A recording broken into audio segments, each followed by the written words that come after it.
Out of more than 120 cards in Clash Royale, a small handful have not received a meaningful buff in over a year.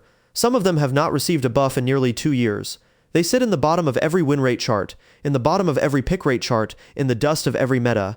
The community begs Supercell to do something. Tournaments do not run them, pro players ignore them, and every balance update, almost every season, the same cards are quietly skipped over. The reasons are not laziness, the reasons are design. To understand why Supercell refuses to buff certain cards, you have to understand what a Clash Royale balance team actually does. Each balance update is the result of weeks of internal data analysis on millions of matches across every trophy bracket. The team looks at win rate, pick rate, opponent counter rate, and a dozen other variables that are never published. A card with a low win rate and low pick rate looks like an obvious buff target on paper. The problem is that some cards are designed in a way that makes any buff catastrophic. The first card in this category is the Three Musketeers. The Three Musketeers cost 9 elixir, the highest single card cost in the game. They split into 3 units. Each musketeer hits hard, has long range, and counters air troops. On paper, they are powerful. In practice, they have been below average for almost 2 years. Casual players assume Supercell forgot about them. The reality is the opposite. Three Musketeers are the most data-watched card in Clash Royale's entire balance history. Every previous buff to them has produced a meta in which Three Musketeers oppression became unbeatable for any deck without a specific spell counter. Supercell now treats the card as a fixed boundary in the design, buffing them by even 1% risks breaking the entire elixir economy of the game. The second card is Royal Recruits. Royal Recruits deploy 6 units across the entire width of one half of the board for 7 elixir. They were balanced around the assumption that splitting them was the strategic choice. In current high-level play, the split is rarely worth it because evolution cards and area damage spells have become too efficient at clearing them. The card has been at a low pick rate for over 18 months. The community asks for a buff every season. Supercell has refused every time.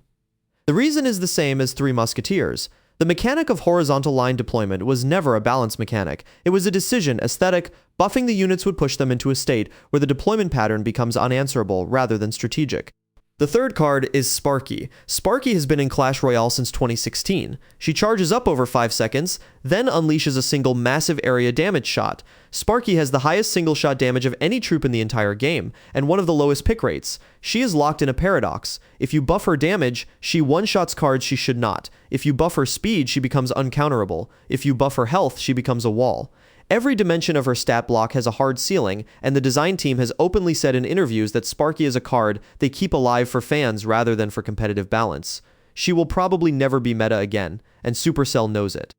The fourth card is the Heal Spirit. The Heal Spirit costs 1 elixir and provides a small heal to friendly troops. It has the lowest pick rate among 1 elixir cards. Players have requested for years that the heal range or the heal amount be increased. Supercell has refused. The reason here is mathematical. 1 elixir cards in Clash Royale are designed to provide absolute minimum value. The Ice Spirit freezes for a fraction of a second, the Skeleton freezes a single shot. The Heal Spirit was always meant to be a niche utility, never a meta pick. Buffing it would invalidate years of 1 elixir card balance philosophy. Supercell will not do it. The fifth card is the Skeleton Dragons, released in 2021 with much fanfare. The Skeleton Dragons are a 4 elixir flying air targeting unit. They have been weak for almost their entire existence. Pick rate at top ladder hovers under 3%. The community sees the Skeleton Dragons as a balance failure. Supercell sees them as something else. The card was designed to be an entry-level air damage option for new players. Lower trophy ranges show much higher pick rates. The card is performing exactly as intended at the trophy levels Supercell cares about most. The fact that it is invisible at the top of the ladder is, for the design team, an acceptable cost. What unites these 5 cards is a single principle that the balance team has expressed many times in interviews. Clash Royale has too many cards. The game has expanded for almost a decade, and every new card adds another variable to the balance puzzle. Buffing a card is not a free operation. It costs design space. It can break 10 other cards. It can compress the meta. The team's job is not to make every card competitive. The team's job is to make the meta playable. Some cards are sacrificed for the larger game. This is unsatisfying for the community. Clash Royale's official subreddit runs a mega thread every season titled the same way. Why has Supercell still not buffed this card? The answers are now well known. They have been explained on official streams, they have been explained in patch notes, and they will not change. The cards that sit at the bottom of the win rate chart are there because they are designed to be there. They are not forgotten, they are not victims of laziness, they are guards on the design boundary that prevents Clash Royale from collapsing into chaos. The interesting twist is that, occasionally, Supercell does break their own rule. The Mighty Miner was buffed twice in 2025 and is now a meta pick. The Goblin Drill received a small range increase in late 2025 and immediately appeared in 2 World Championship finals. When Supercell decides a card is safe to buff, they buff it.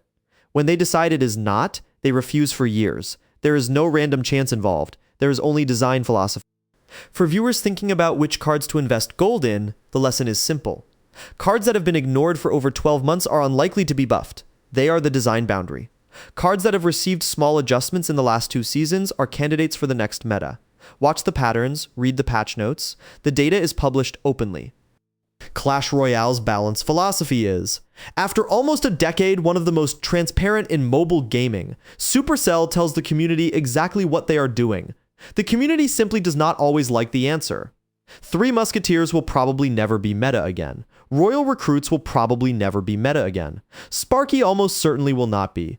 The Heal Spirit and the Skeleton Dragon sit in the same category. 5 cards, frozen in place, holding the line for the rest of the game. That is not a bug. That is the design.